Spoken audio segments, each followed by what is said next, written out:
Well, if it isn't a podcast, welcome, everyone, to the third episode of the Star vs. the Forces of Evil podcast. Yes. We are on the third stroke of the whip in this self-flagellation journey.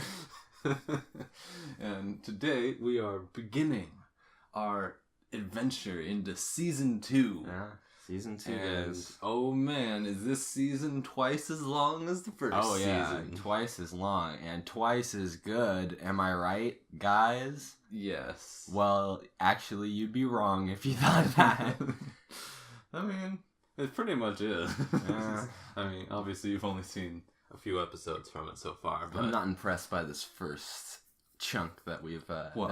Let's get right into it then. Right. So, for the record, this first chunk spans from episode 1 of season 2 to episode 14. Yes. We're going from My New Wand to By the Book, for those following along.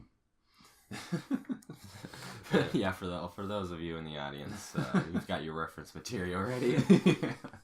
And so we might as well just jump right into it. Yeah, let's go. We start with My New Wand.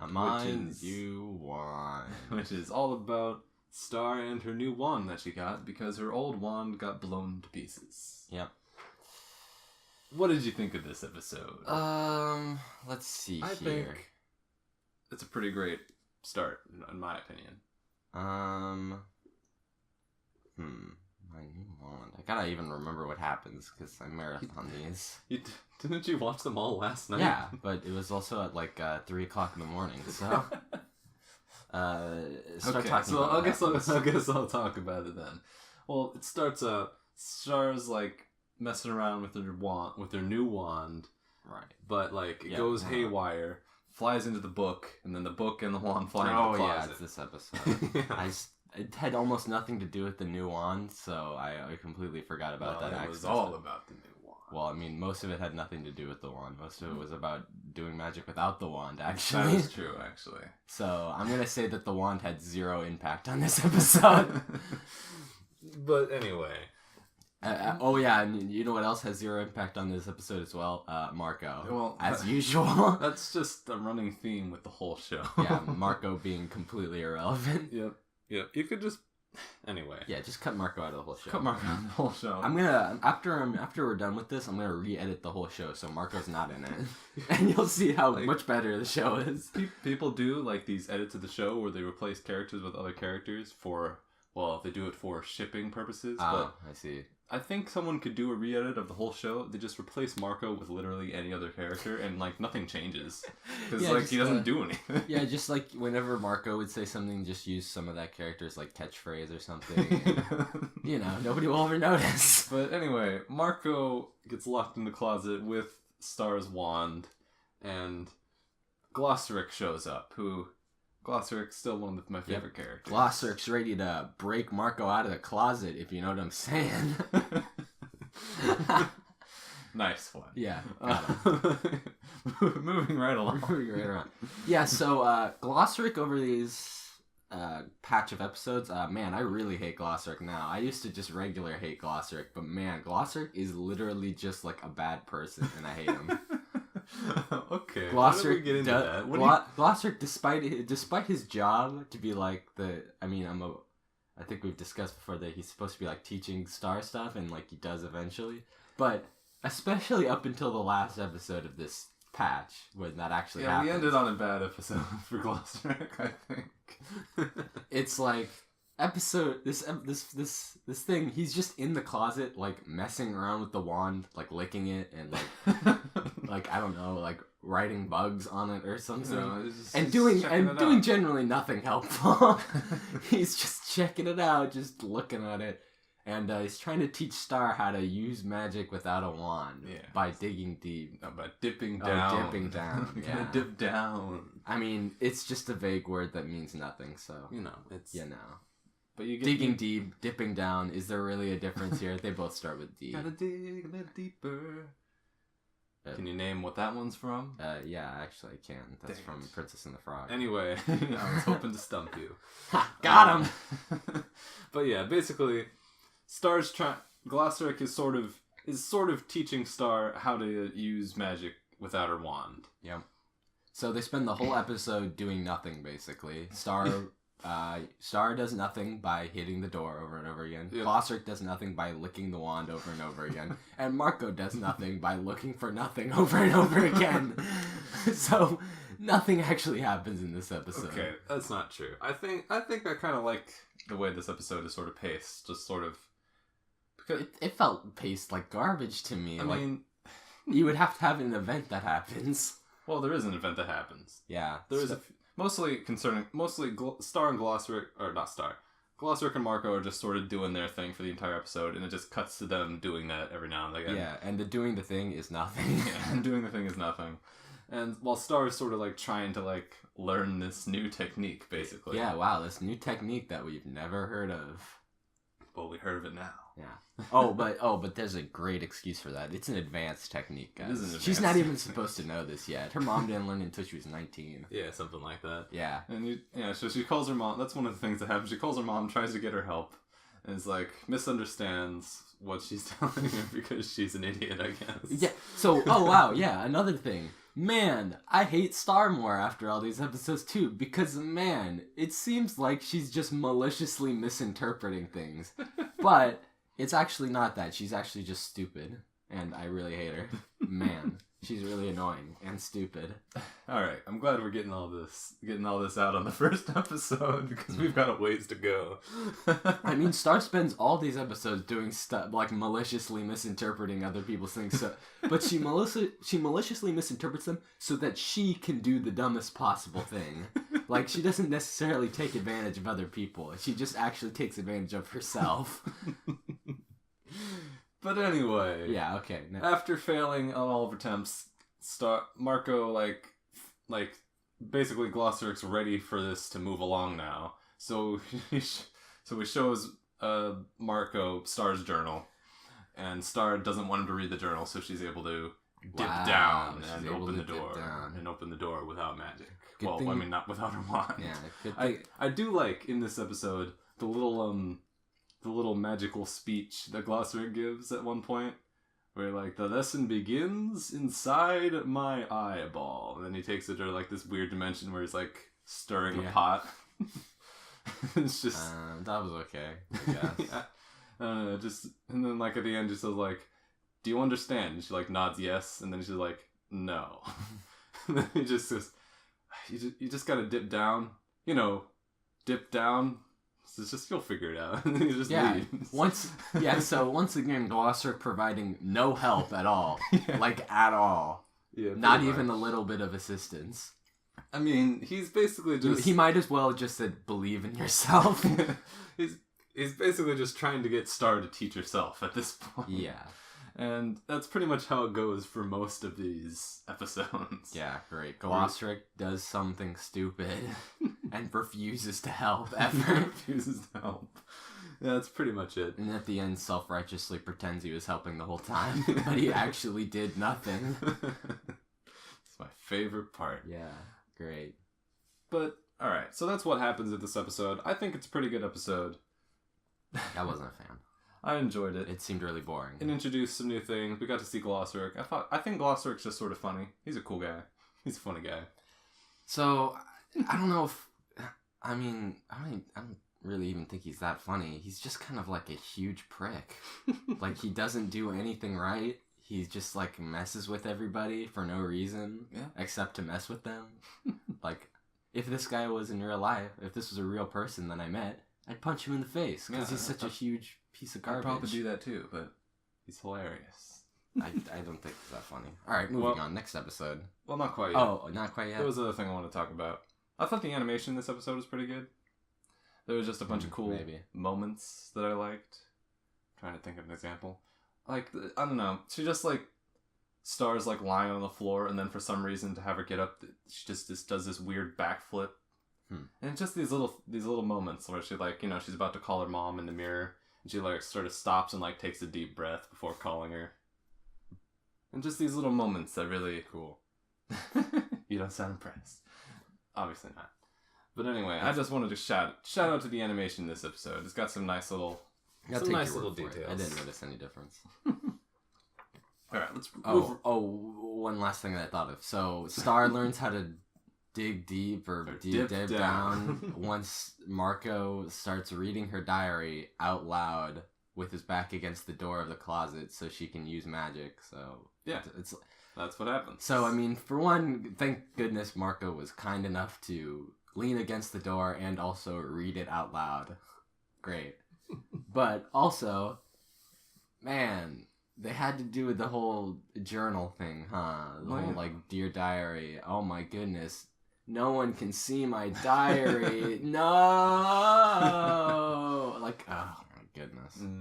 Well, you know, that's just the thing that happens. Yeah, that's just the thing that happens, I guess. And it's really stupid. I really like this episode. I don't know why you don't like this so much. I don't have it. It's got some good jokes. It's got, like, you know. I just don't see anything to like about it. Like nothing happens. Star's like, oh, my wand and my book are in the closet. And Marco's like, hey. Oh yeah, Marco's in there too. Basically all my stuff.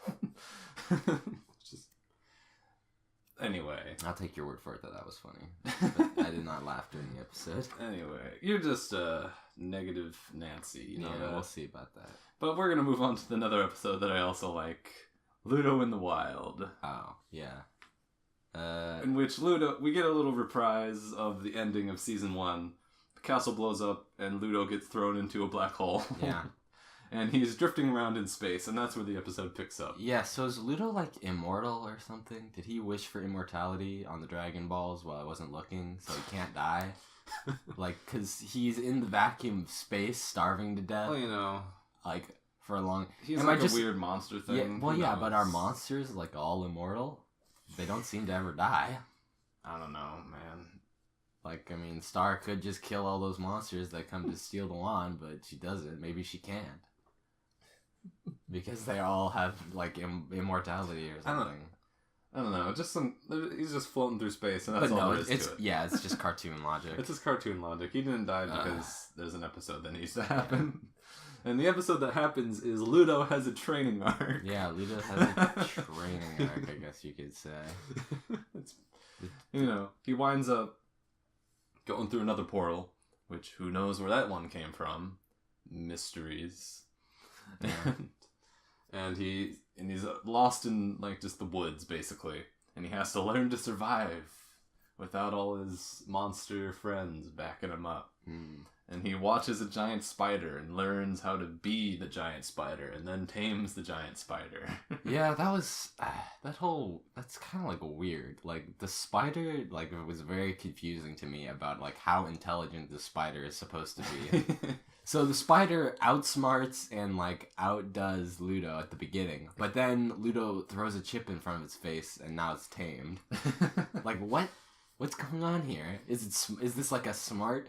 spider, or is it like just literally an animal? Like, what do we do? What are we working with here? But it's just whatever is convenient, obviously. Yeah. Well, the thing that it's sort of poorly conveyed because, like, well, it's poorly conveyed in some places, but better in others is, like, how much time is passing during this. So, like, during the part where, like, Ludo beats the spider and, like, gets beaten by the spider, there's actually a large time gap in between that where he's just sort of been becoming one with nature, I guess. And then there's another time gap after that where he tames the bird. Yeah. And so it's sort of like Ludo's just sort of managed to get the better of this spider by studying it and defeating it with its own. Yeah, I also don't buy its own game. Yeah, I also don't buy the beating the spider its own game. All he did was land on it. Like, he didn't ever beat the spider. He just sort of, like, landed on it. I don't know. It was he won the battle of wits, and the spider submitted cordially as one does. So if this had any kind of, like, you know, logic to it, the spider, he would have landed on the spider, right? And then he would have been like, "Aha! You must submit now." And then the spider would have torn him to pieces because the spider's a wild animal who doesn't care about things like that. That reminds me of the beginning of the episode when he gets captured by the spider, and he's, like, caught in the web, and there's, like, a bunch of other little fairy guys in the web. Yeah. And then, like, one of them just gets brutally eaten alive right and in then front Ludo of him. also eats parts of him that fall off. Ludo also It's eats. pretty brutal. It's like, what the heck happened in this show all of a sudden? Yeah. This is the most gruesome thing in any cartoon.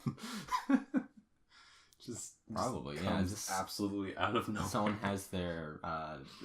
has their entire body. Someone is eaten alive by a spider. Like, by a spider. Just ridiculous. It's pretty cool. It's pretty great. That's my problem, is that I like the spider more than Ludo. I wish the spider had been like the main character now. I wish the spider had tamed Ludo and like made him into his pet or something. Don't worry, the spider hangs around. Oh, thank goodness. And so does the bird. Yeah, they're like his new henchmen. The bird just looks like someone like hit him in the head really hard. He's got like that weird giant eye. Yeah, the weird giant eye. It's pretty funny. He looks like he's constantly reliving his worst nightmares. Yeah. But basically, Ludo tames the wild, and he has a beard now.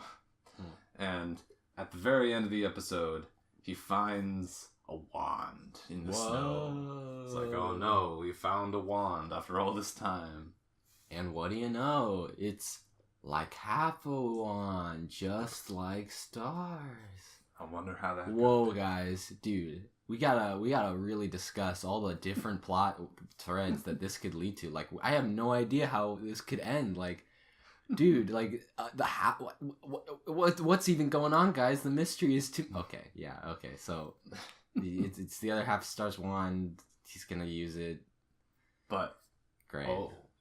You'll see. Yeah. You'll never expect the plot twist that's coming. You'll never see it coming. I'll never see it coming. It'll come out of nowhere. I'm sure it'll be extremely satisfying. It'll happen satisfying. like around... I'm trying to remember. It's in this season. We'll probably get to it in episode 3 of the pod of season 2 of the podcast. My goodness. That's when you'll be like, oh snap, I can't believe it. Alright, I'll take your word for it. But that's all for this episode. I like this episode because, you know, it's Ludo. Ludo should have died. Ludo should have died, but he didn't die. And now he's coming back, and he's more powerful than ever before. He had a training arc, and now he's a real villain. Sort of. As opposed to like a fake one he before. still did get immediately beaten, but you know what? But you know, yeah. But like, we'll get to that episode, and that episode is cool for its own reasons. Also, you think Star wanted to kill Ludo when she threw him into a black hole in space? I don't know, maybe. Because that would be pretty cool. Just murder him? Yeah, it's like throwing a guy out the airlock. She definitely intended to get rid of him forever. Yeah. There's no question about that. But she's stupid, so instead of teleporting into a volcano, she just did it into space where monsters are apparently able to breathe. Whatever. Regardless, we get to the next episode. Mr. Candle Cares. Do you remember this one? Candle Cares. It's the one with the psychologist. The school psychologist. His name was Mr. Candle Cares? Oh, his name is Mr. Candle. Yeah. I don't remember that. I think that... Did they ever... Yeah, they do. Anyway, it's a school career day or some dumb stuff because the school's stupid. Yeah, the school's stupid. And they go find their future careers at this school psychologist who's gonna help them out. Counselor, actually. This counselor, not psychologist. That makes more sense. Yeah, and what do you know? Star gets told that she's gonna be a queen because that's pretty obvious, and she is. And Star only didn't realize that because she was really dumb. But Marco gets told he's gonna be a janitor. Haha, got him. So this brings up an important question. Does Marco have any aspirations whatsoever? So this is a big problem for me, is that it's a huge Marco, problem for me too. So they bring up that he doesn't want to be a janitor, but they don't bring up what he actually wants to do, which apparently is nothing. I mean, I guess he's a teenager, you know?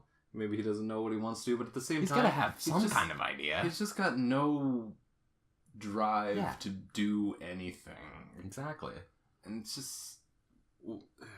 I don't like Marco. He's the most boring human being in the universe. Yes. It's like... And that's like in a show full of boring human beings. It's we never even figure out in this episode, like, what would Marco have been happy with what it said? Yeah, would it be a doctor? Oh...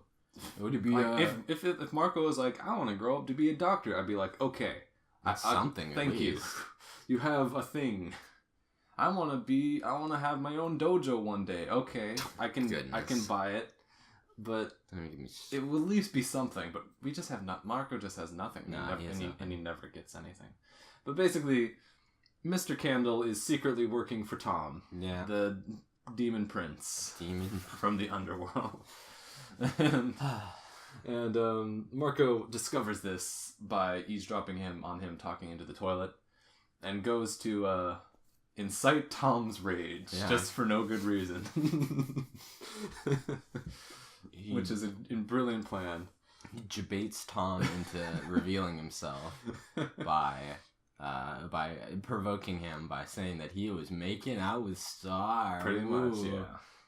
Very, very cool, guys. And then he blows his cover immediately. I do like how he's like in like a little cat thing. Yeah, he's in that doesn't even make sense. No, it doesn't. But like, and how when he says that, like it just stops ticking and like looks at him. That's pretty good. I guess. And then obviously Tom comes out, pulls him into the underworld. Yeah, pulls him into the underworld. Gonna kill him. Really great. Everybody's favorite episode is gonna be great. The one where Marco dies in hell, and then his soul is tortured for all eternity. But no, after strapping him to the wheel of pain and spinning him around, he just lets him go. Well, no, obviously he challenges Marco challenges him to a game of ping pong. To the death, he doesn't end up dying from anyway. Well, of course not. No, of course not. Because I guess Tom chills out. Because apparently my hopes and dreams are worth nothing. Yes. Wouldn't it be great if Marco spent the rest of eternity in the lake of fire? But it was not to be. In constant and total agony. Basically, Tom chills out. Yeah, basically playing ping pong enough chills him out a little bit, I guess, and he just brings him home. And he's like, alright, I guess we'll just take you home. And then nothing happens. Yeah. Great. And meanwhile, the B story of this, or maybe this was the B story, I don't know, is Star is like sort of dealing with the fact that she doesn't want to be queen. Yeah. So Star, this teenage girl, is just now having this thought. Yeah, well, what? I have to be queen? What? It's more like I never thought of it she like knew. that. She always knew she had to be queen, but she's never really confronted that before. So she's just like thinking. And then now suddenly this school counselor has done it. has made her consider her future. Yeah, despite the fact that until recently she lived in a castle, like not a whole lot of ways to avoid confrontation there. Yeah. But, she's just an idiot. School counselor saying, think about your future. She gets much smarter next season. Now that I've rewatched the show, I'm thinking, I'm just gonna... This season 2, actually, despite having more good episodes, makes me angrier than season 1 in a lot of ways. Because, when there's good episodes, it's like, now I can't even believe... What's with the bad episodes? They're so bad. Yeah, they're bad, and there's a lot of them. There's a bunch of them. And the good episodes make me think, okay, so you can be good, but sometimes you just don't.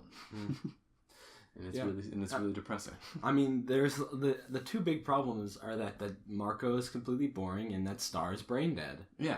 And in season 3, it's not really spoiling. In season 3, Star grows a character arc. She becomes a person. How interesting. And I can't believe it either. But in this season, comparing her to this season Star, just like, she does have some stuff going on. She's sort of got the whole anxiety about one day being queen. I think that's interesting enough. But it's nothing compared to what we get. No other princess would ever have to deal with that, except every single other princess in the series, of which there are millions apparently. Yeah. But anyway, Stars decided maybe I don't want to be queen. She's I don't know. She goes goth because I guess that's funny. I don't know. Yeah, that was pretty hilarious, guys. Yeah, and then that thing that Star did that she already did in the St. Olga's episode. Yeah, that's true. Which was make yourself goth really quickly with magic.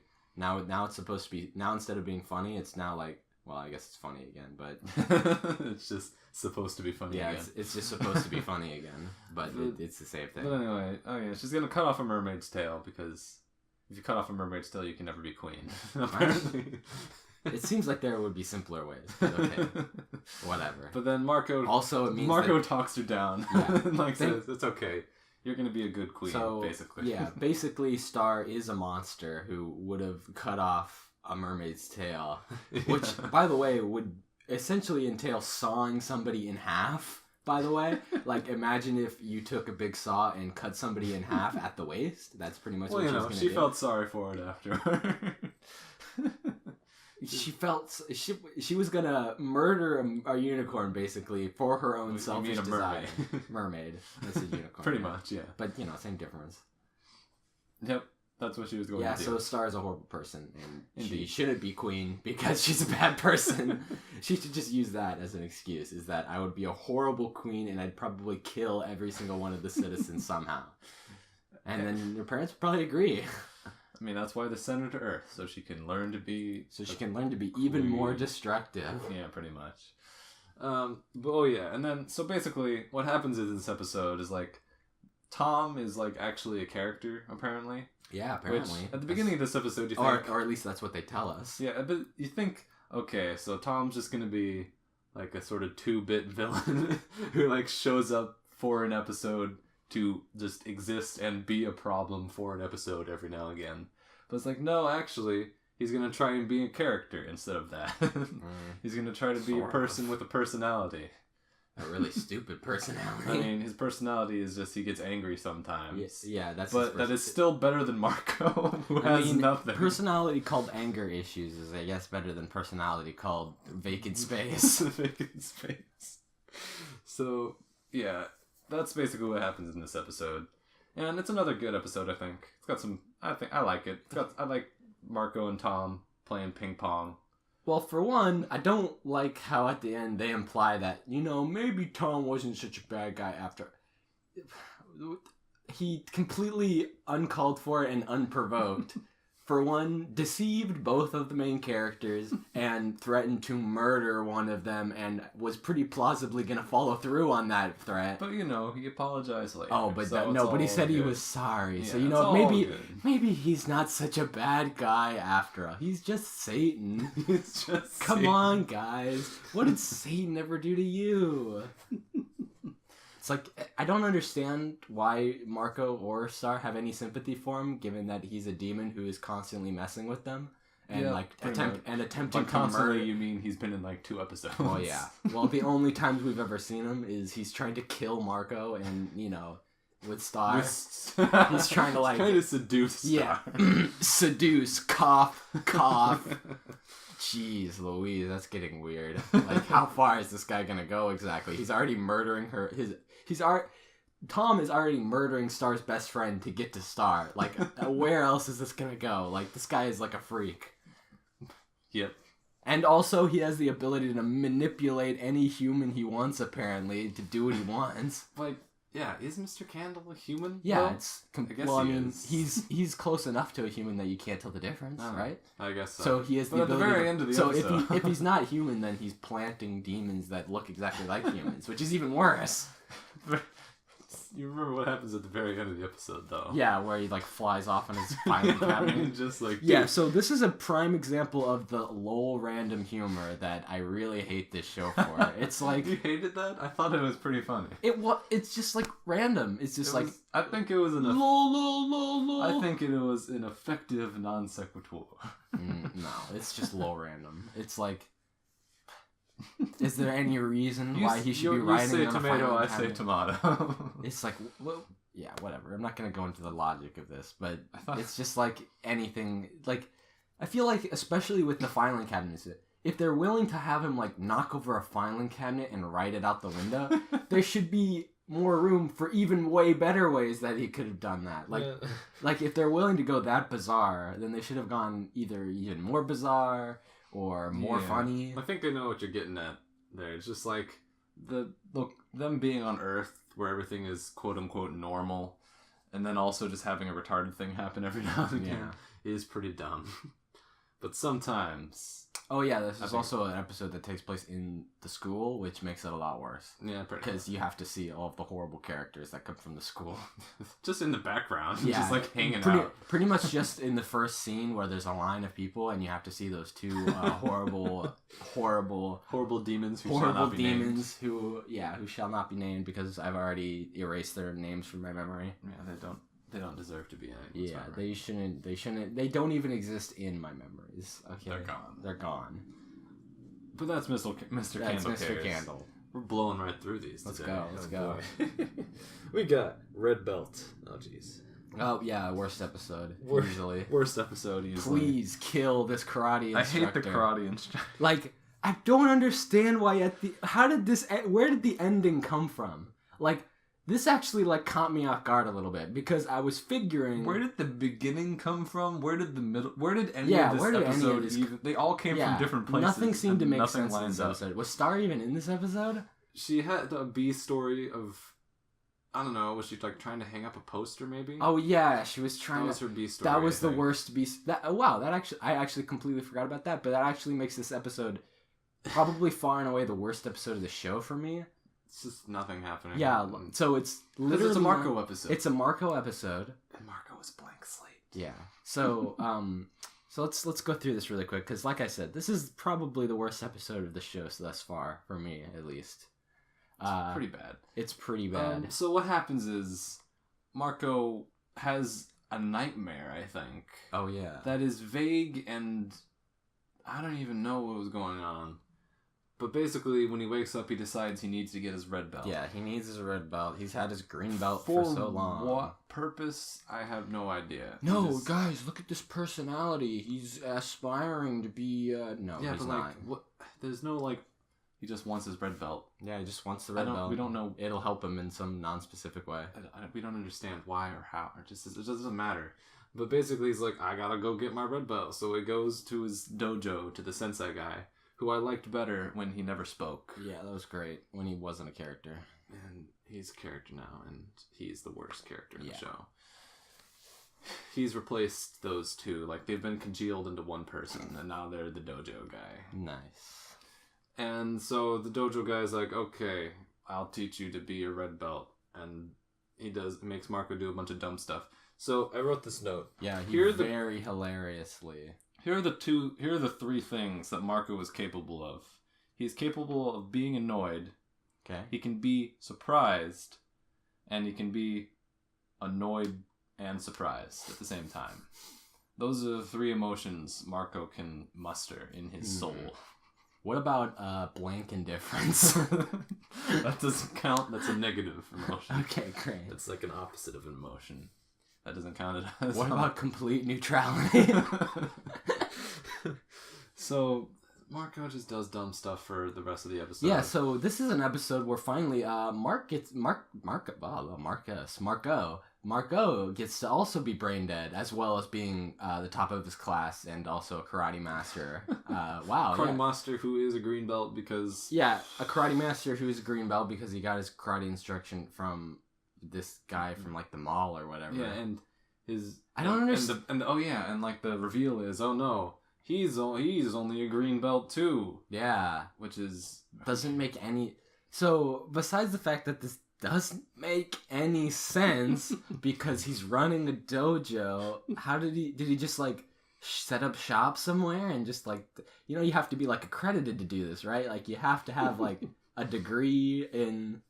Like, you have to have a... Well, yeah. I know nothing about that. Well, to be a sensei, as they say, you need to at least be, like, a black belt or something. I mean... You need to have it... You probably... He lied. He just said he just lied. Belt. Wow.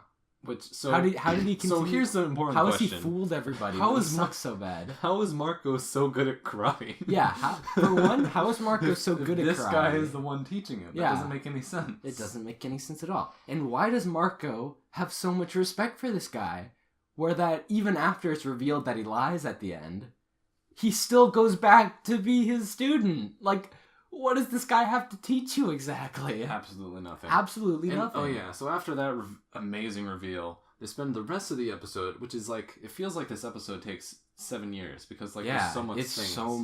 It's so much nothing happening that it just feels like it takes forever. It's the worst kind of episode. And they look for the they look for the videotape. They look for the videotape, which is like the instructional video on how to do karate, I guess. Yeah, and watching this video magically makes you a red belt somehow. That is the case. And they can't find it because it's really rare or whatever. And he broke the old one apparently. Yeah, and then he fights like a guy at the video store who's secretly like a giant guy.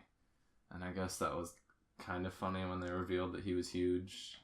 When he stood up? When he just stood up and I just was just horrified by his character. Yeah, his character design was so bad that I think any kind of humor was lost on me because it was just like and then his character design gets worse when he like catches Marco's kicks in his back and between his his chest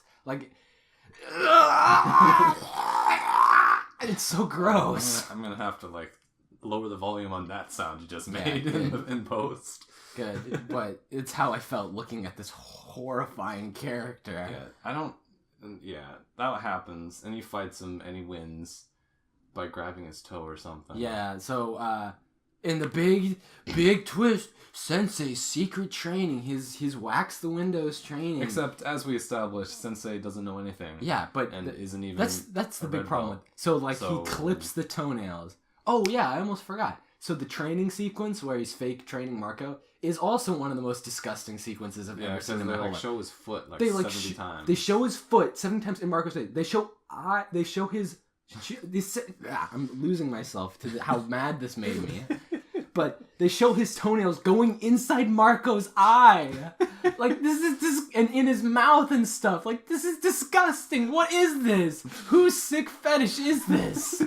Somebody is we gotta figure out who wrote this episode, because they're the foot fetishist of whoever is writing these episodes. It's disgusting. It's pretty bad. Oh, and it turns out Sensei, he lives with his mom. Lol. Yeah, okay. No one cares about this character. Lol. He's 38, guys. And so that's what happens. Yeah, and then they get the videotape. I guess Marco watches said tape. Yeah, I guess so. Gets his red belt. We never see him progress in the belt. This is not a thing in the show. I'll just let you know. You don't actually train for your belt. You actually just watch an instructional video. So it's not like we're starting some arc here for Marco. This is the end. Yeah. He achieves his red belt and he is satisfied perfectly by this. Yeah. No more belts after that, Marco. Don't worry about it. I don't even know. I mean, theoretically, you could just watch the next one. Yeah. Apparently they have that. Apparently. I don't know. It's just, no one cares. Yeah. No one cares. And nobody put any thought into it. The episode ends and that's it. Yeah. It's like, do you remember that one episode of Adventure Time where, what happened? It was the one with Boom Boom Mountain. Where I think I do. Finn is trying to help everybody. Yeah. And trying to get everybody happy, but he's finding out, oh no, these people have these conflicting desires. And it's looking like, oh, the moral of the story is going to be, sometimes you just can't help everybody, Finn. Sometimes you just can't. And then at the end, the joke is they subvert that by helping. And Finn just finds a way to help through an elaborate Rube Goldberg machine, is able to satisfy everyone's needs, and that's the joke. And in a bunch of these episodes, it looks like that's what happened, except it wasn't a joke. They just did it. They just fucked up. Yeah, they just didn't even know what they were doing. They just screwed it up, and they're like, oh look, here comes the moral, but it's not. Yeah, except it wasn't a moral. The moral is karate is easy. Just watch a videotape. It's just utterly baffling and a complete waste of time. Yeah.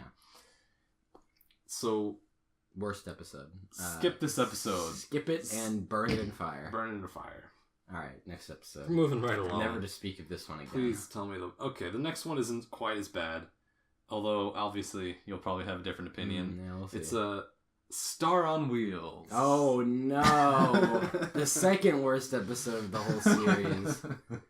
So, we almost forgot to talk about, in the last episode, the subplot with Star. Which is that she's looking for a hammer to put a poster up in her room. Yes. This is the entirety of the subplot. There's nothing else to it. It's just her trying to find... It's just her literally, crawling around like Marco's house looking for a hammer until Marco's parents give her a hammer because she can't find one because she's useless. Well, no, because there's no hammers in the house. There's no for some they don't have at least one hammer in their whole house. Yeah, that is baffling. Yeah, and so they didn't think about how that joke makes no sense. Yeah, but here's so that's what I thought was the depths of Star's brain deadness was that she can't find a hammer anywhere, like really. But no, it turns out that her brain deadness comes from the fact that she has no survival instinct, I guess.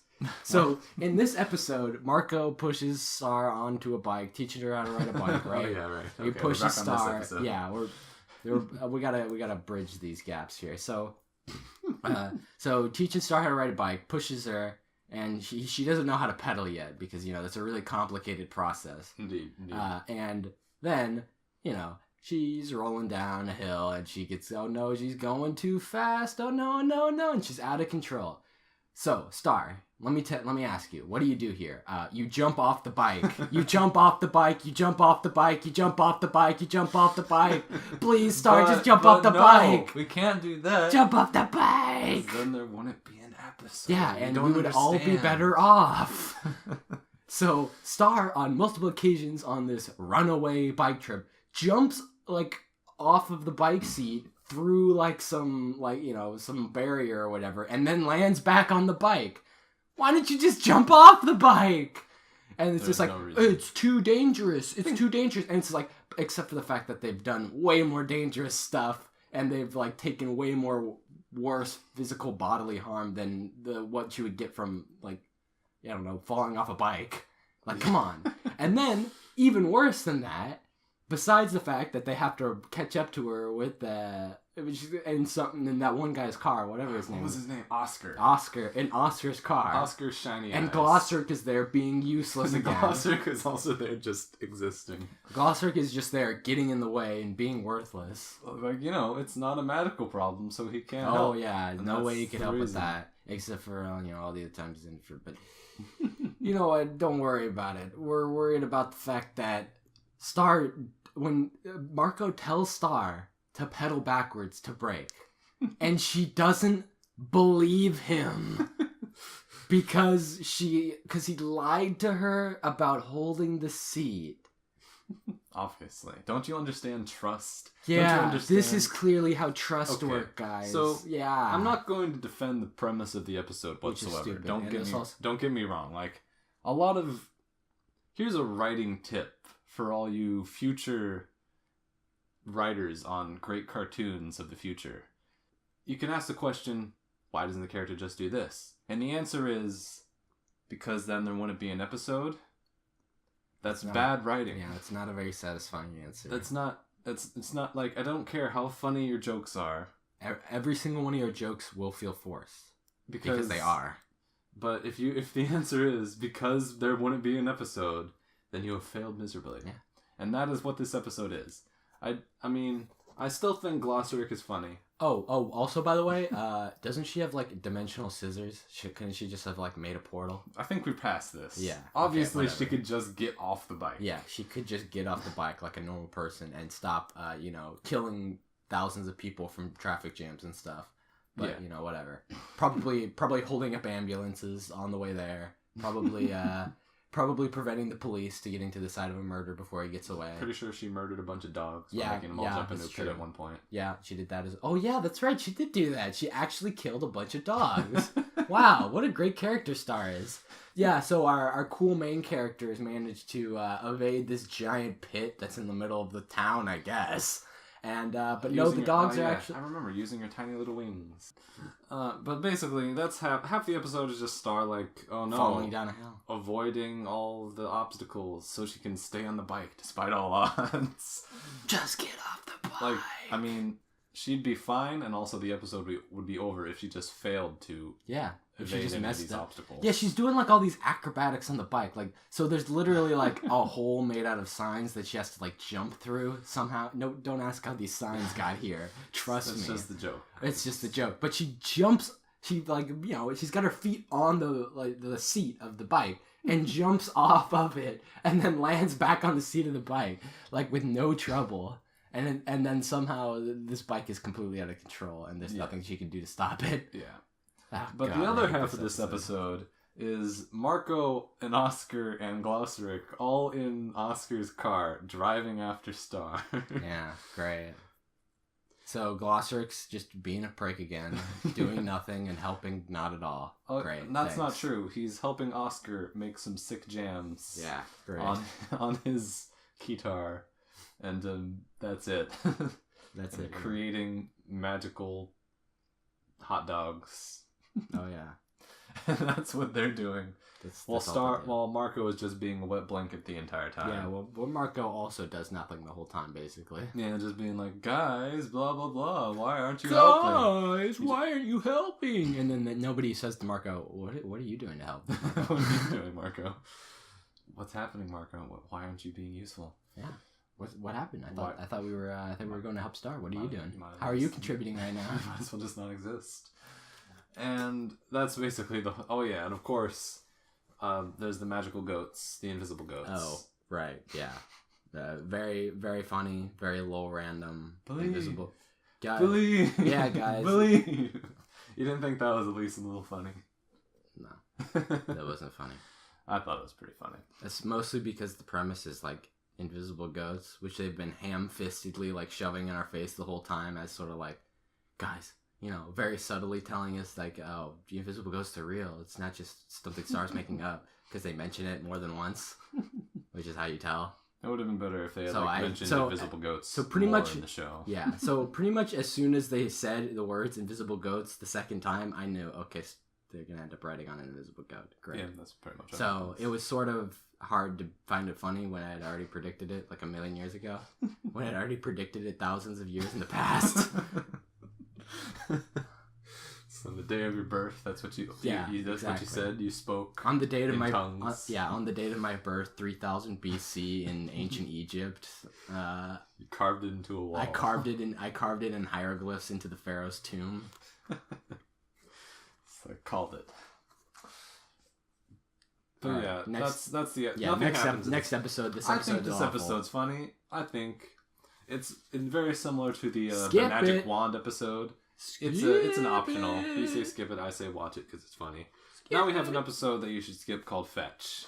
Oh yeah, Fetch. Which jeez, I think we can safely say nothing happens in this episode. Yeah, nothing happens in this episode. Please. It's another one. It's another episode with that amazing thing I talked about just a few episodes ago, where like there's like maybe going to be a moral, and it's like building up, and it's like, oh, yeah, I guess so. Incoming. Here's the moral of the story, but then it just doesn't. But it's not on purpose. It's like they just mess it up, and they're just idiots. They just fumble the moral. They just fumble the final. They just fumble the final hurdle. All they had to do was just have a moral, but they decided not to at the very end. I don't understand. Yeah. What I'm just gonna briefly say. Yeah. What happens at this episode? There's a dog. The dog has the wand, and that is the episode. Yeah. Then it turns out the dog can talk, and that's the joke. Yeah. Also, and there's the thing about Star's mom trying to call her to tell her to say thank you to someone for a necklace. Yeah, that never comes up again. I think that was supposed to be where the moral came from, maybe, but it's not. What, re-gift your stuff so you don't have to thank them for it? I don't. Is that the moral of the story? See, that's why I'm saying it was utterly baffling, and there was nothing. There was like, oh, there's gonna be something with this thing that Star's avoiding doing, and it's like. Nope. There never is. It just sort of ends. It's just she also just doesn't do it. Yeah. Which is funny. But just baffling episode. Baffling. Yeah. So this episode, like, the dog steals the wand, and then at the end, so the whole episode you're thinking, okay, what's up with this dog? I want to let go of the wand. What's up with this dog? And then at the end it's revealed that the thing that's up with the dog is that it's from an alternate universe. Where dogs rule humans or something. I don't know if that's exactly what, but it's where dogs are smart. Okay, this is an alternate dimension where dogs dogs are people. I don't know if humans even exist, but the point is, she came to this reality for some reason because she was so stressed out by the being a person. Okay, that she wanted to use the wand to turn herself into a regular dog. Yeah, you know what? That's what people do too. You know, some people just get so stressed with their lives that they lobotomize themselves so that they don't have to worry about all the things they worry about. That's like the second half of this baffling double thing they got with the moral. That's like, what are you someone explain this episode to me. I need someone to like. The moral, the logic. I don't understand what they're trying to say, what they're going for. It's just this is an episode. There's an episode later. We'll get to it. That is like, I know we joke. Well, we joke that Red Belt is the worst episode. Yeah. Well, it is it is not the worst episode. I can tell you exactly what the worst episode of the show is. We'll see. We'll see it. I'm gonna have a ranking of all the worst. It's called Trickstar. I think we'll get to a next episode. I don't know. We'll see. It is the worst episode of the entire show. Nice. And it is very similar to this episode in a lot of ways. This dog never comes back, obviously. So my assumption throughout the whole episode, until the very end, when this dog starts talking, is that this dog is Ludo. Like, Ludo has somehow, like, disguised himself, or maybe tamed a dog. Like, that was my assumption the whole time. But no, it's actually nothing. It's actually, they just wanted the wand for, like, no reason. Like, they can't even use it. Like, this dog. Yeah, it's a complete waste of time. Yeah, it's just a complete waste of time. And then the dog is completely nice to them anyway. Yeah, skip this episode. Moving right along. Skip it and also find the people who wrote the episode and slap them in the face. Yeah, do that. Star versus Echo Creek. Nobody cares. Echo. That's my. Yeah. Nobody cares. Do you remember this one? It's the one where Star goes on the lamb. Wait, what? Did you just have a stroke? Star goes on the lamb? Yeah, what happens? She, like, destroys a police car, and Marco tells her she's gonna get arrested. You're giving me this blank look. You're giving me this blank look. What is it called? Star versus Echo Creek. I think I might have skipped this one by accident. Really? I don't remember this at all. Amazing. Star is in trouble with the cops. Well, it's not as nearly as interesting as it sounds. Right, I think maybe I'm going to tell you the story of this episode, and you're going to think, "Oh wow, this is a great episode." Yeah, I don't think so. So here's what happens. All right. Star uses her magic irresponsibly, which she never does, but in this episode she does. And she destroys a police car. I'm finally happy that the show is showing us that Star can mess up with her magic sometimes. That's just never happened before. We totally forgot. I guess we'll get to it in a later episode. But moving on. She breaks a police car. Marco freaks out and tells her she's going to get arrested. So she runs away from home, I guess. And she goes and lives under a bridge for a day. She meets a creepy old lady who maybe wants to steal her hair. Oh, but also maybe doesn't. Like I said, the show doesn't know what it's doing, so I don't know what it's doing. She, decides to live underwater or something. She has, a weird vision of a dragon that sings a song. Yeah, does she think about using her magic to just fix the car or something? No, never. Don't even suggest it's an awful thing. That would be stupid. Are you stupid? Obviously. And then she decides to go home, and Marco was worried about her, I guess. Has Star ever thought about solving all the Earth's problems with her magic? No. Which she could easily do. But she does get in a little bit of trouble for breaking the car, is that the police make her wash a car. But, oh no, she decides to watch it using magic, and she makes a flood, and that's the end of the episode.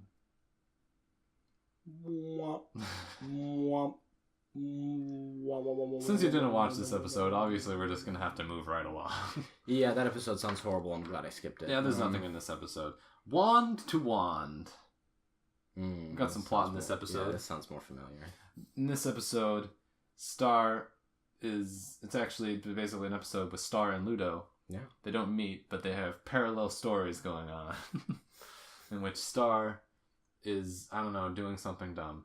And basically Marco tells her to take out the trash. So she creates a little cloud to take out the cloud. who is a reoccurring character, as everyone knows and loves Cloud. Everybody knows and loves Cloud. But something's wrong with Cloudy, and they're acting strange. No, my favorite character. And they start destroying the house. And meanwhile, Ludo is trying to master his wand because he just can't do anything with it. Yeah, yet. he's just worthless. He's just waving around his stick. But he finds, oh, that's interesting. When he gets really upset, the wand like shoots a giant death beam. Whoa! So he's like trying to like figure out how to use this wand. He goes into the Rat Tavern. Do you remember the Rat Tavern? I remember the Rat Tavern. I like the Rat Tavern. It's interesting that Ludo has no idea how to use this wand, despite the fact that he's been trying to get this wand for indeterminate amount of time. He didn't really think it through. Yeah, he never thought like maybe in the free time when he's sending his monsters off to get it, he could do some reading on how it works or anything. He doesn't have the book. That is the wand's book. It's the only one book. Okay, probably. Sure. Whatever. But anyway. And then the rats kick him out, I guess. Yeah, the rats. Because they're jerks. Yeah, the rats are just assholes. And they feed him mud. Good. So he's trying to like get back at them. So he goes back in and he lets them beat him up so he can get really angry. And he uses the magic of the wand to destroy everything.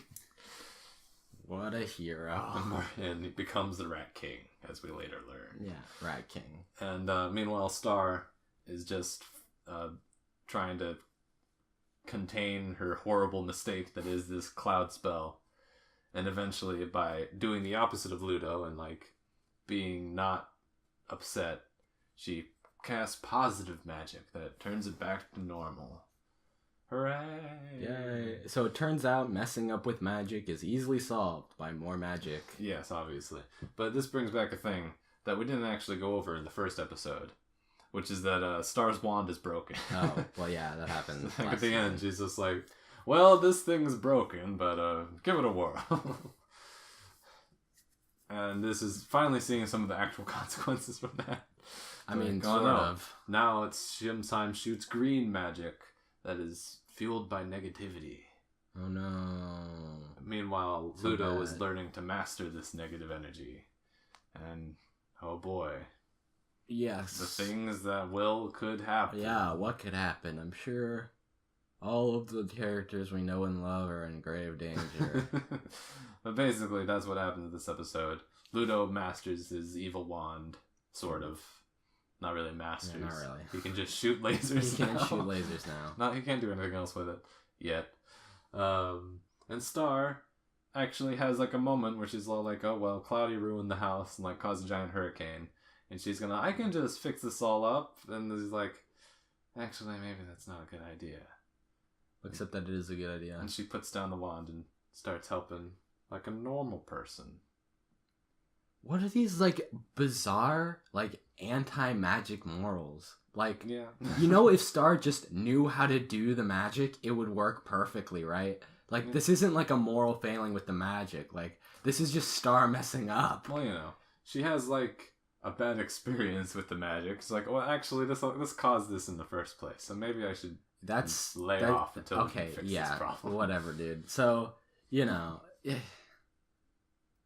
just stop messing up, Star. Stop being such a complete screw-up. Have you ever done magic? Maybe it's easier said than done. Yeah, maybe it is, huh? Yeah, it actually, in real life, it is much easier said than done, actually. Oh, I'm glad you're such an expert. Yeah, I am, actually. But yeah, I like this episode because I think Ludo is pretty funny. Yeah, the Ludo part was pretty cool. I like the Rat King part. That was nice. He's like just being beat up by a pile of rats and like his bird and that was fine. His bird and spider just sort of watching him. He's like, no, girls. And then he's like, run.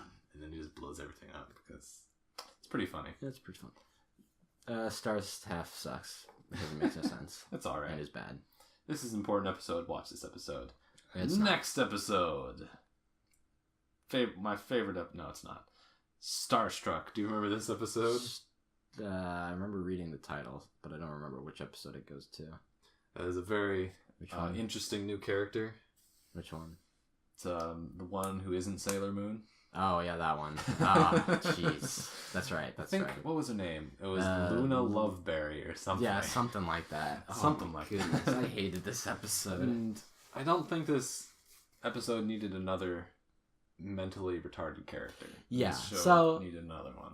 In this episode, we get our first introduction to the brand new Mina Love, not Luna. Yeah, Mina Loveberry or something. Yeah, but we get our first introduction to Mina Loveberry, a completely unique and original character whose only character trait is that she does random stuff all the time. She's just insane. LOL, random, guys, I'm so random, guys, LOL, until the random. very end when she tries to take over the world. Banana, guys, that was really random. Laugh, please, guys. She needs to be put down. Oh, she does. Oh, thank goodness. That is definitely... No, she doesn't get put down, but she does need to be. Oh, okay, good. As we will later learn. She doesn't get put down. I thought maybe like Ludo killed her or something. I mean, it was kind of funny when she did her transformation dance and just turned into like this buff, ridiculous thing. Kind of. I thought that was amusing, but that was the only funny thing in the episode. I don't know. It's just kind of like...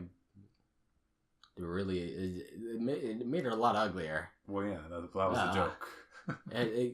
Anytime they draw, maybe it's just whenever they draw like really buff people, is that they end up looking horrifically disgusting.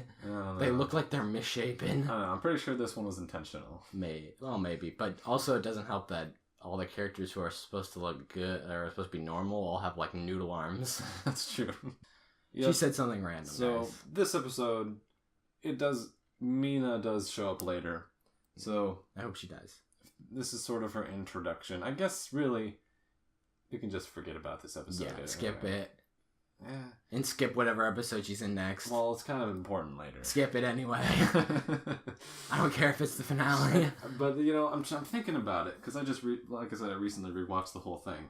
And I'm thinking, if you just let her first introduction be the next episode she appears in, she's not nearly bad in that episode, because she's only in it for like 30 seconds. Great. So maybe you can just let that be your introductory episode and skip this whole episode. Yeah, good. That's acceptable. Moving right along. We're almost done. Camping trip. Oh, yeah. This one's pretty horrible. This is an episode where... It's the Star's Dad episode. Yeah, Thank goodness. Those always work out so well. Instead of actually talking about this episode, because nothing happens in this episode. Nothing happens. I'm going to make a formal complaint. Okay. About Star's dad. A little later in the show, we get a flashback episode to Young River. And Young River is perfectly sane. It's just, he doesn't, I mean, he's not like a genius, but he's not mentally unstable. And there's no explanation for what happens between that episode and like what he becomes. I have no... We'll get to it eventually, but like after rewatching this episode and rewatching the later episode, I'm like, wait a minute, why is he retarded now? Why is he just an idiot now? I don't understand what happened. But that's besides the point. Nothing happens in this episode. Nope. They go see a geyser. Done. Yeah. Star's dad like throws himself from like another planet onto Earth. Yeah, apparently. I'm not sure how that happens, and then never explain it. That's how they introduce Star's dad in this episode. Is he just falls from the sky and lands near the two main characters? Like, great. That is pretty much what happens. Yeah. Very random, very funny. He gets into a staring contest with the bald eagle, and then he carries him like to the geyser because he's a good dad. Maybe sometimes. Okay. Actually, I do like one part of this episode where he's like talking to himself for a minute. Oh. And he's like... Yeah. That just seems kind of like... bleh. I thought it was pretty funny. What does he say? He's just like... Not very subtle. I mean, it's not... It's just... It's just like... forget about it. I thought it was funny. Why don't you just tell the audience what you're thinking? Anyway, we're gonna move right along because nothing happens here. Skip this episode. Skip! Star sitting. Oh, yeah. This episode happened. Yeah, this one also nothing happened. It's also well like the following episode. Maybe a moral, but also, I don't know, was there? Yeah, what was the moral? Don't babysit because it's hard. Like they're having like a discussion. It's like, oh, you gotta follow the rules. And then Star's like, oh, but we gotta have fun. Yeah, so Star's idea of having fun is very interesting here. But the point of the episode, the point of it is, at the end, they decide that, like, oh, you should follow the rules, but you should also have fun. So it's like, again, what was this? Literally nothing. Literally a waste of time. Just absolutely nothing. Although the goof where they got like the mini thems on the board game, I like that one. And then at the end, they've got like the mini thems playing the mini thems. Yeah, that didn't really make any sense, but it didn't make any sense, but I thought it was funny. Yeah, it's like okay. Here's what happens in this episode. Buff Frog suddenly shows up and says, "I need you to take care of my babies for an episode." Thank goodness. And that's what happens. Yeah, and then they take care of the babies for an episode. Buff Frog comes back. Oh yeah, and all the babies grow their legs. And all the babies grow their legs. All these important characters. All these adorable babies. Skip! Next episode... You can't skip this episode because it sets up the next episode. Okay, but here's the problem, is that you skip that episode too, because they both suck. No, the next episode is good. Shut up. I like the next episode. It's not good. But is there anything else to say about this episode? No, nothing happens. They just take care of everything's fine at the end. No consequences or anything. They just take care of the babies and then they stop. Yeah, that's true. So we'll get right into the next episode where things actually do happen. No, they don't. Nothing happens in this episode either. On the job. He goes and teams up with a bunch of monsters to go find some corn. Yeah, great. They really love corn for some reason. This is where this thing is, I think, first introduced. Is the whole Muni and corn thing. It comes up a lot. So do these monsters not have any dimensional scissors where they can go to America and have more corn than they could ever want in a million years? Evidently not. Yeah, okay, they need the Mumin corn, which is obviously like a special corn. Oh, sure. I'm sure really. It's just special corn. Yeah, it's just corn. So what you're saying is Ludo should have just let them all stay there in Earth and they could just eat corn for the rest of their lives. Okay, great. Yeah, anyway. They follow some rats and they discover Ludo's sort of weird corn production plant where he's got rats and monsters doing his bidding. Yeah, okay. Oh, and also they follow the rats to like a field of corn that's like right outside the king's window, I guess. I was actually like when Star's dad showed up, I was like, what's going on? Where are they? And it's like, no, apparently this just like this castle that the royalty live in that's in the middle of nowhere and has a couple of fields of corn around it. The geography of the episode is somewhat lackluster, I will admit. I mean, the geography and consistency of position of anything in this show is like horrific. Oh yeah, like there's no consistency in where anything is. Yeah, there's not. You can't draw me a map of anything. No, which sucks. Which is lame. You want to be able to do that in a show, even if it's dumb and just about going to school, which it is right now. Yeah, gross. They get better at that later, but for this episode, it's just about Buff Frog going on an adventure to find out what the heck is going on. Yeah. What is happening? Buff Frog messes up, then he messes up again, then he messes up again, and then he saves the day. That's the whole episode. That is the whole episode. Wait a minute. Am I confusing this with another episode? So we're kind of doing Star Sitting and On the Job at the same time, I guess. Yeah. No. Okay. I need you to describe to me what happens in this episode. You describe the episode for me. So Buff Frog On the Job? Yes. Yeah, so Buff Frog drops off his kids, goes to meet up with the fly guy. Yeah. And like also the strong guy and like a girl and a turtle. Keep going. Okay, so this is actually making the show sound really cool. So I like what's happening so far. Okay, so they all get together and they're like, "Let's go find the corn, guys." Right. And what happens is they don't get the corn, and things are messed up by Buff Frog. I'm trying to remember exactly what it does. So the first time Buff Frog, he can't like hit something. Wait, so important question: does Buff Frog meet Ludo in this episode? No.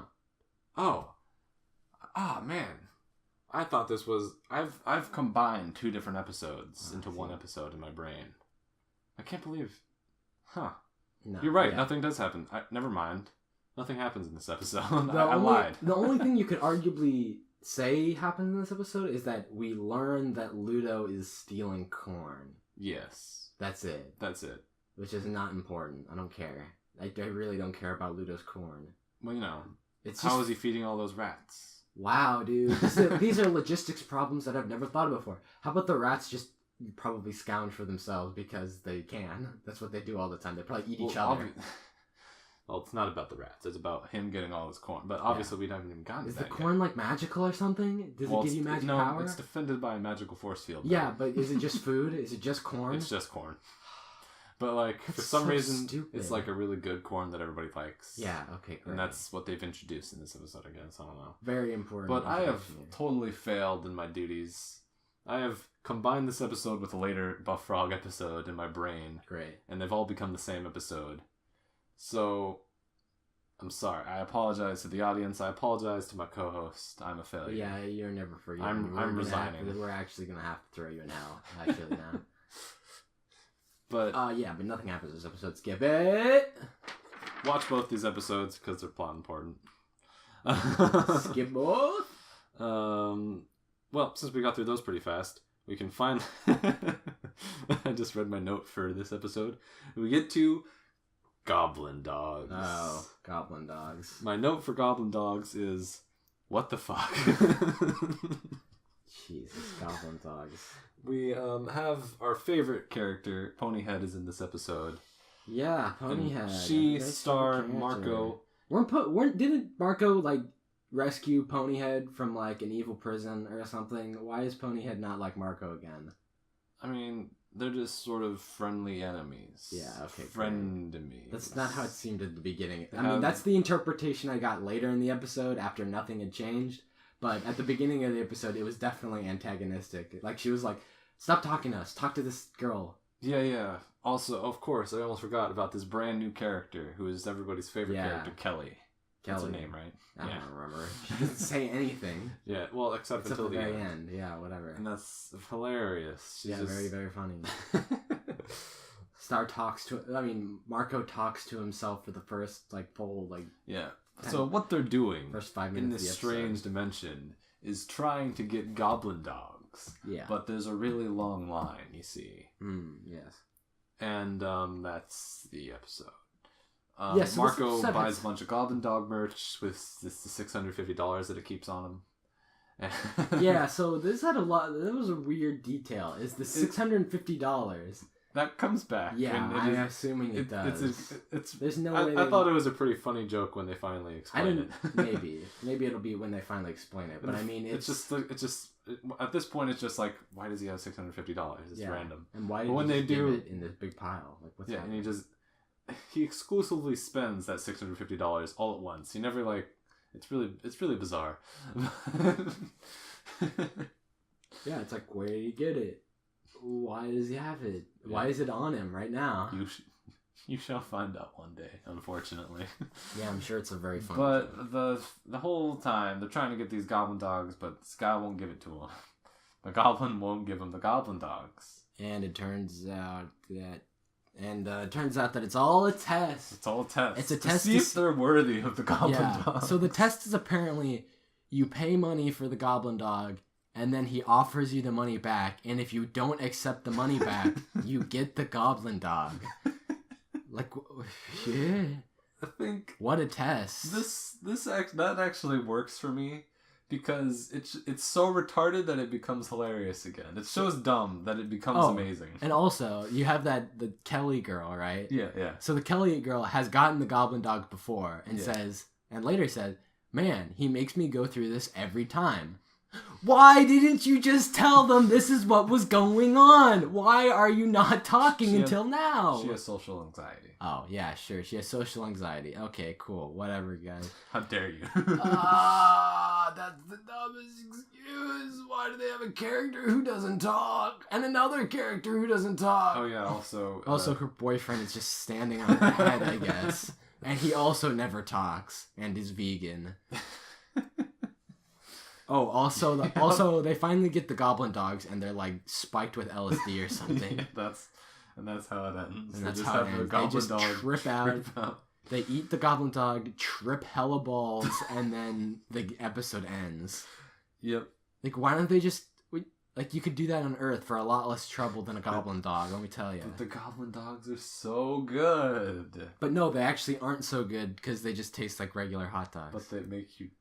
Yeah, but you can do that. Experience death. Yeah, but you don't need a hot dog. I don't know. I know it is dumb and retarded, but I thought just like the whole thing with like the dumb test, like what even was the test? Doesn't make any sense. Like, you know what? They passed. It doesn't matter. They passed it. I mean, the biggest problem I have is like, why was Kelly even there? Oh, I'm glad you asked that. Because Kelly is the most baffling character in this show. Huh. And by baffling, I mean, I'm 90% sure this is how it happened. Some character designer made Kelly for this episode because, I don't know, they decided they needed another character. Then, the writers, they're like, hey, I kind of like Kelly's character design. Somehow. I like it, it's fine. Let's make Kelly a character in the show. And then they did. Great. And then we get the rest of the show, and we'll get to that. But holy crap. I don't even know what to say about Kelly. It's so weird and it doesn't make any sense.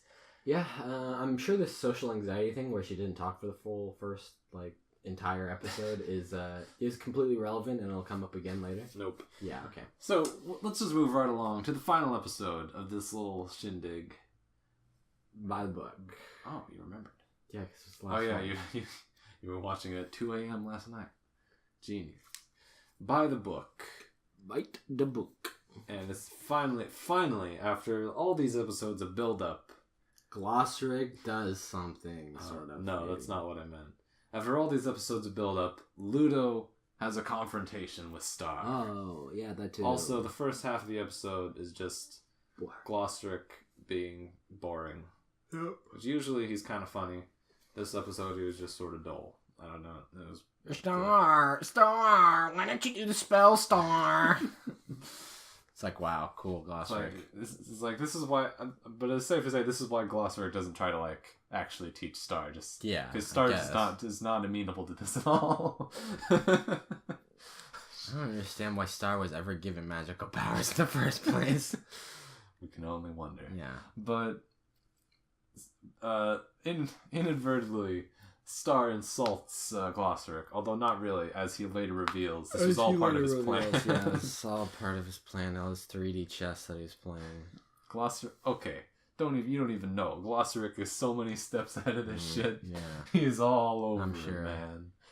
But basically what happens, Ludo shows up, and I really like this confrontation, because Ludo just destroys everything with his laser. Like, it's not even like just he lasers it, and there's a black spot on the wall. He, like, cuts buildings in half, and he, like, blows up cars. There's, like, actual destruction going on. Maybe it was just the animation or something, but it felt very unsatisfying. I mean, it looked like, it looked like a bunch of plastic stuff was getting crushed. Like, man, I can see that, but, like, none of it holds any weight. Nothing, like, gets in the way of the lasers except for cars and inanimate objects. True. Nobody around. Nobody gets vaporized. Yeah, I wasn't expecting somebody to get, like, cut in half by the laser or something. But I was expecting to see, like, I don't know, people running away from the laser, or are they just in an abandoned lot now? Okay, great. Lot. But I don't know. I think just the fact that, like, it goes crazy and literally destroys everything in the vicinity. Well, that's just sort of hard to take seriously, because Star can just wave her wand and fix everything. I mean, Star just blow stuff up. Yeah, and Star blows stuff up worse than that on the regular, so it's not like it matters. But it is kind of.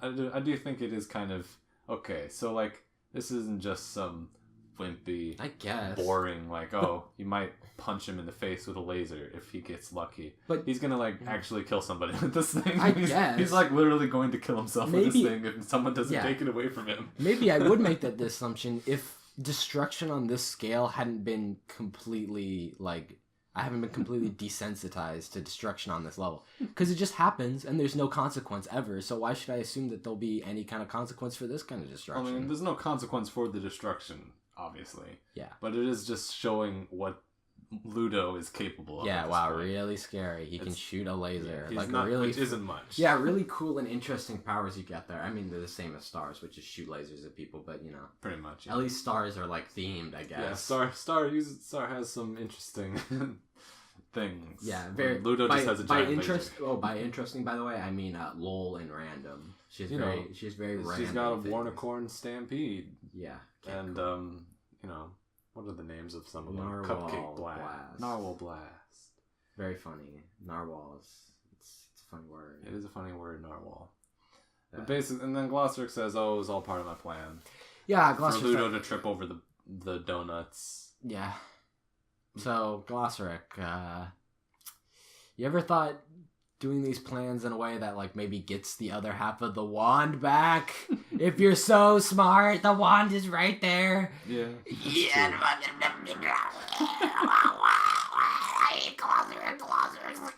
I hate him. Okay, sorry about that. Gonna have to turn that down in post. It doesn't look like that loud. On the but it doesn't look that loud on the waveform. Well, if it's as horrible to listen to as it was in real life, then it doesn't matter how the waveform looks. Just imagine that is some sort of like eldritch god trying to climb out of my throat from the pain of having to watch this garbage. Yeah, so that's basically what happened. Oh yeah, of course, at the very end, Ludo like gets popped back into his own dimension. And what do you know? Ludo loses again. I never would have guessed loses again, but like in the exact same way he used to lose as well. Well, you know, yeah, his monsters like his bird and spider like pick him up and like take him back. I mean, I was actually really confused at remember way back when Ludo was in space and stuff. Yep. And then he gets put in the wild, right? I was really confused for a minute. Like, did Ludo like get shrunk or something? Like, is this a giant spider or a normal sized spider? That was really confusing for a little while because I'm like, Ludo is short, but he's not this short. Like, he's a midget. He's not insect sized. Then the next episode, he's like the same size as rats. Yeah. So I can see why you might think that. His size is inconsistent in a way Steven Universe characters could only dream of. But now that we get to this episode, we see that, okay, so the bird and spider are really big. Yeah, they're just giant bird, they're just giant bird, giant spider, and the rats are also big. And they're also giant rats, because Muni is a completely boring fantasy dimension where the only cool animals are just bigger versions of our animals. Great. That's all really cool fantasy environment, guys. Once we get to see more of Muni, it'll be even less interesting. Because, you know, there's like different kingdoms. There's the Pigeon Kingdom. Everyone loves the Pigeon Kingdom. That sounds really cool and interesting. We'll get there. But for now, Ludo gets knocked back into his cave or whatever. Yeah. And another thing, Ludo is like talking to his wand now because he's crazy. Yeah. And he's like, guess what? There's a book. Because he found out about Glosseric's book that has all the magic spells in it. So obviously this is being entered into his amazing plan. Yeah, his amazing plan that will definitely work. Yep, definitely. There's no doubt in my mind that Ludo will end up winning in the end of the series. I think he's pretty much the main character at this point. Pretty much. I mean, he had the training arc. He had the training arc, which gives a lot more sympathy than Marco or Star, who have never trained once in their whole life. Don't worry, we'll get to Marco's training arc. Oh no, not Marco! I can't watch a whole training arc with Marco. No. Don't worry, it's not as. No. Don't worry, it's mostly skipped over. Oh, thank God. And is ridiculous and a retarded part of the show, but. We'll get to that. All right, yeah, we'll get to that next time.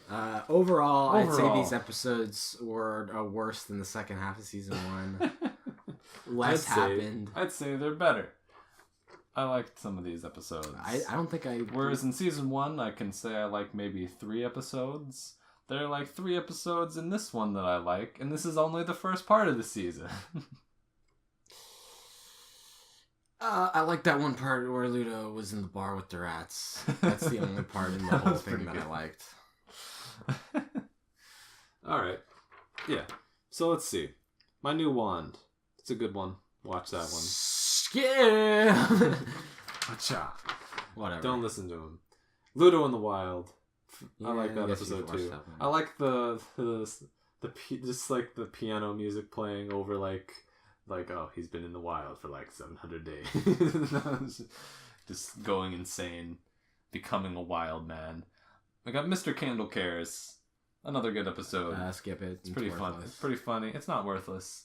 Tom and Marco sort of become buddies. Yeah, they just play ping pong over and over again, and it's very funny because Tom just cheats at ping pong. and he makes excuses, but he's cheating. Like, you're not supposed to do that in ping pong. Like, get out of here, buddy. Stop disrespecting the game, yo. He's a demon. He's just using his natural demon abilities to help with ping pong. Yeah, so in ping pong... Is there a rule in ping pong against using your magical demon powers? Yes, actually. And the rules in ping pong are that the ball must touch the paddle and then touch the other person's side of the court and then touch their paddle, and then touch the other person's side of the court and then touch their paddle and then touch their side of the court. Those are the rules of ping pong. He was breaking them. Anyway. And also, you're not allowed to break the opponent's paddle. I don't think that's a rule. No, that is a rule. You're not allowed to break it, which he did intentionally over and over again. I think we're going to need to look up official rule book of... Yeah, so I'm going to say... So assume you did this in a ping pong match, an official ping pong match. You walked across the table, took the other person's paddle, and snapped it in half. Do you suppose that this would be legal under the rules of ping pong? What if you just hit the ping pong ball so hard that it broke the paddle? Yeah, so that's a victory. For one thing, your paddle would break too because of, the physics. And two, no, that still wouldn't be legal. You would just have to restart the game with new paddles every time that happened. If this was a real game. So, I hate Tom. He doesn't know how to play ping pong. He's bad. And he's already in hell, so he should go to super hell, where they torture the people from hell. All right, we got Red Belt. Skip it. Yeah, skip that one. Star on Wheels. I thought this episode was funny. Skip! So it's an optional. No, it's skip. There's nothing plot important. Fetch, skip it. Skip. Star vs. Echo Creeps. Obviously, you already skipped it. Already skipped, guys. Just take my word for it. I didn't even notice it wasn't there. Wand to Wand. This is the episode you like, actually. Yeah, it's okay.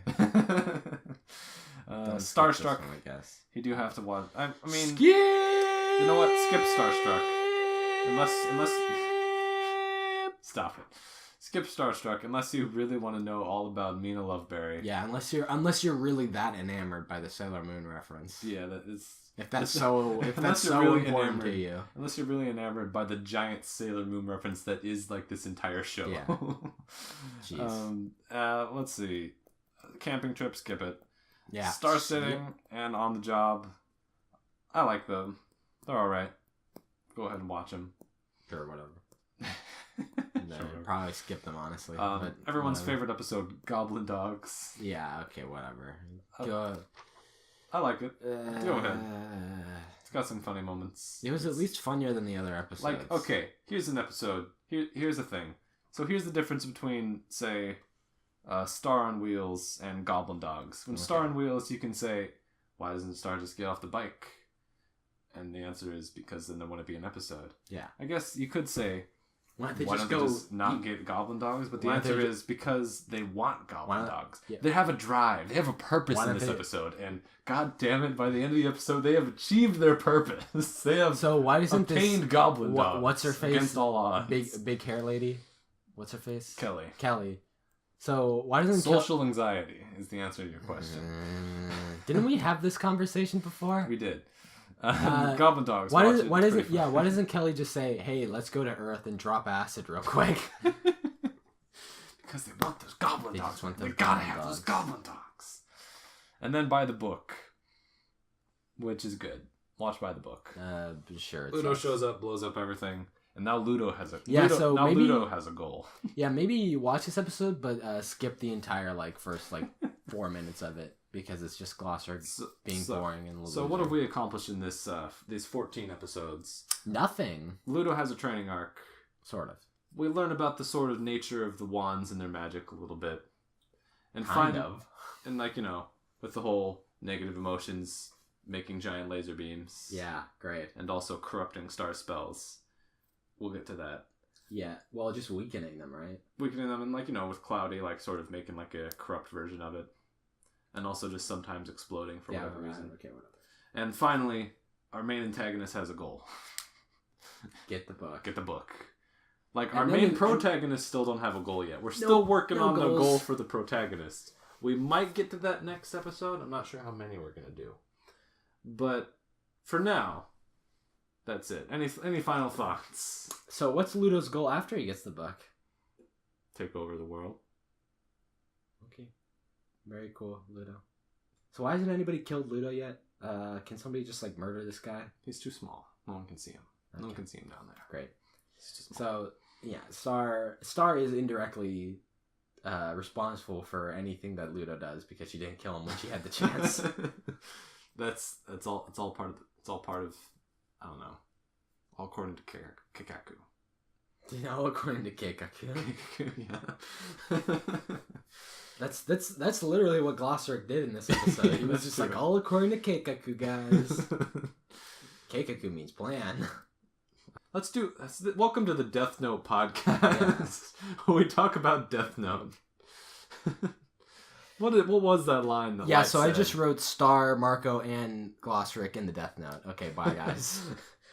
Wait, you mean you wrote them into the series Death Note? Oh yeah, no, I wrote them into my Death Note that I own. They're my favorite characters. They die of so Star dies of all of her internal organs rupturing at once. Marco dies by being slowly drowned in a giant vat of oatmeal. Marco is just so boring that he just forgets to breathe. No, yeah, this is what I'm going for. He's so boring so that his karmic punishment is that he is drowned in a giant vat of oatmeal.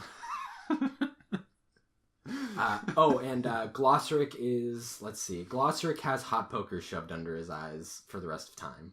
Might just get your wish. Yeah, really? Oh, nice. Glossaric goes to hell? Excellent. Anyway. Thank you all. Or maybe Glossaric is hell? Glossaric is hell. Alright, yeah. Thanks for Anyways, thank you all for... How long have we gone anyway? Oof. Alright. Thank you all for listening. We're going to get to some better episodes next time. Hopefully. Jeez, these episodes suck. Because, I know, we've gone 3 episodes. The plot has still been very slowly kicking into gear. We're getting there. Yeah, sure. We're getting there. Bye-bye. If your name is Glossaric, kill yourself. I don't think anyone's going to have a problem with that. Yeah. If your name is Glossaric of Terms, kill yourself. End of podcast. It's over now.